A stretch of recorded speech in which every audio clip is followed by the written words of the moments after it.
Hello and welcome to the Screencast introducing the unit circle. In terms of its location and equation, the simplest of all circles is the unit circle. The unit circle is centered at the origin, 0, 0, has radius r equals 1, and equation x squared plus y squared equals 1.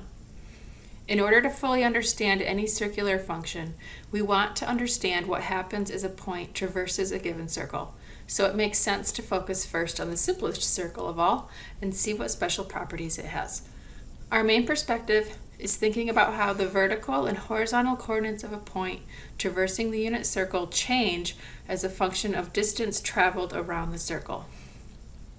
With that goal in mind, in this section we study how we can consider the angle formed by the origin and a point on the unit circle, along with the positive x-axis, and connect this angle to the distance traveled around the circle and to the vertical and horizontal coordinates of the point.